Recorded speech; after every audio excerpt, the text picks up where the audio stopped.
Hello my scrappy crafty friends, and welcome to another episode of Tool Time Tuesday. Have you gone and checked out the other folks who are hopping along every week in the month on Tuesday to see what they did with their tool for the month? I haven't yet, but I do plan to go look and see what they're doing because this month is a really interesting one. This month we are using embossing folders, which are typically something that is used the most often, I believe, with card making, because of the fact that most of the time the embossing folders are not very big. They tend to be, this one is actually kind of large. It's a 5x7. This one's like a probably a 4x6, barely. There are not really a lot that are actually any bigger than that I know of. I haven't really looked into it that much, but when I was selling scrapbook supplies and card supplies, all the embossing folders I really saw were, the biggest I really ever saw was this size. So the ones I'm using today are from Spellbinders, because I am using a Spellbinders die cutting / embossing machine, manual one. I do have a Gemini Junior electric die cutting and embossing machine, but I decided I wanted to use my manual one because it's easier to show on camera. So I'm just going to show you a couple of ways that I do this and some ways that I'm planning to use these in my scrapbook pages. Now, the good part is that since these are smaller, if you scrap smaller, like if you use pocket pages, or you use smaller pages, which I do, like 6x8 is what I do a lot of times, then the smaller pieces can work. So that's probably what I'm going to do today. The benefit of this particular machine is that this platform has the different sandwich descriptions on here, and this is very important when you're doing any kind of die cutting or embossing, is that you pay attention to how your sandwich is supposed to work. I think I am missing, well, not missing, and I'd have to buy one, a 3D embossing folder plate. I tried doing a Tim Holtz or a Sizzix, not Tim Holtz, but it was a Sizzix 3D impressions embossing folder, and it did not work. It was too thick. It was too thick with anything like this with it, and too small, too narrow without anything. There was no pressure. So I have not tried to do embossing a cut shape. I haven't tried to do that one yet, but I did do the standard embossing. So all you do is you take your platform, which is this. It says you're using a standard cutting plate, which is, in my case, is the pink one. And you're just going to cut your paper down to size. I thought it'd be kind of cool to take the strip that I had extra, and then sandwich it in between your embossing plate, your embossing folder, actually. See why it's called a folder? Because it folds. You put it in the sandwich between your base plate and your top plate. And then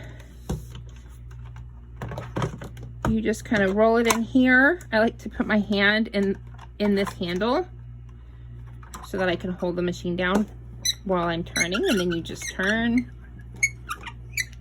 If you really don't feel like it went through all the way, you can do it twice, so you can make it go backwards.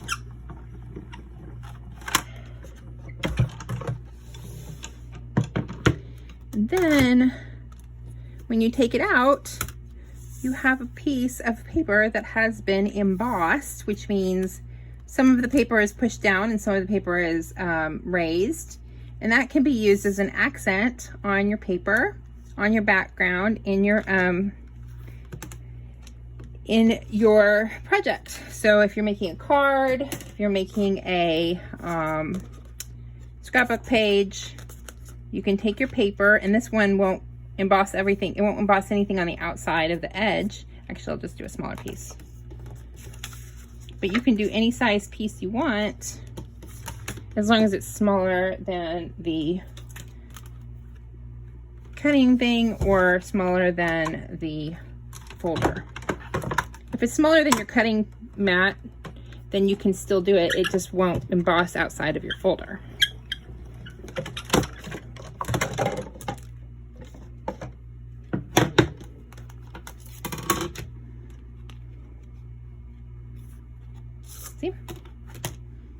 raised and bumping, and it gives your, it's going to add another layer of texture to your page. And you can really do both sides. You could do the impressed side or the top raised side. It's up to you.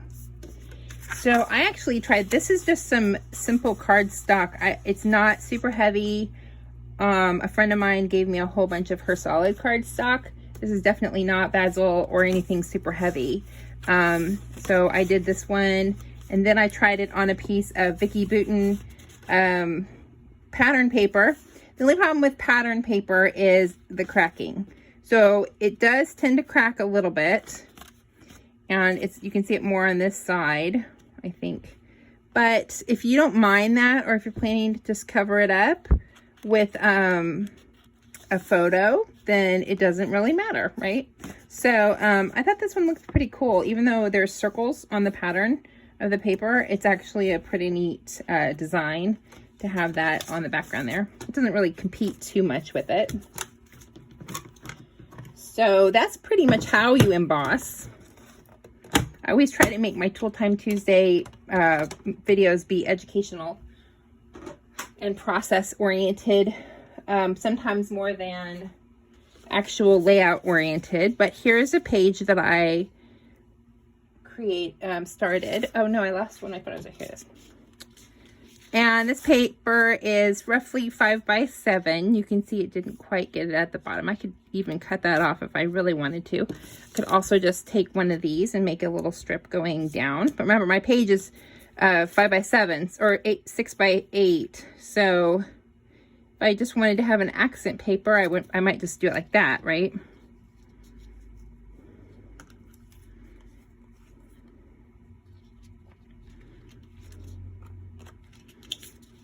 And then adhere my photos.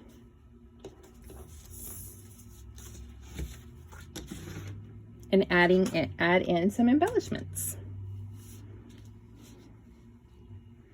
So I think I'll do that. I'll just cut this down to be the width of my paper, which is 6.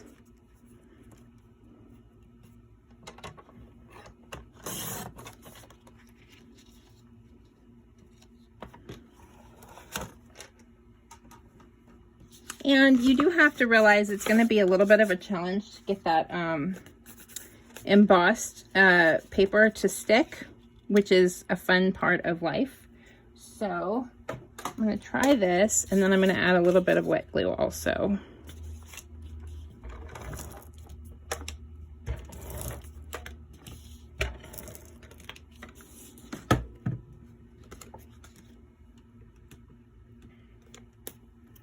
Hopefully this will work. Yeah.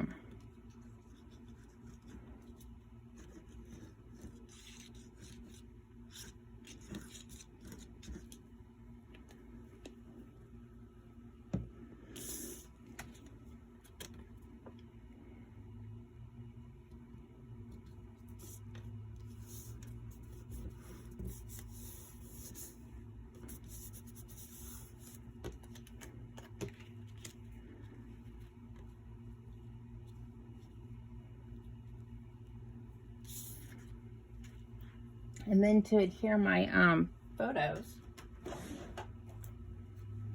just going to use a little bit of foam tape.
And then you just kind of add in all your embellishments and your stickers, and then you're done.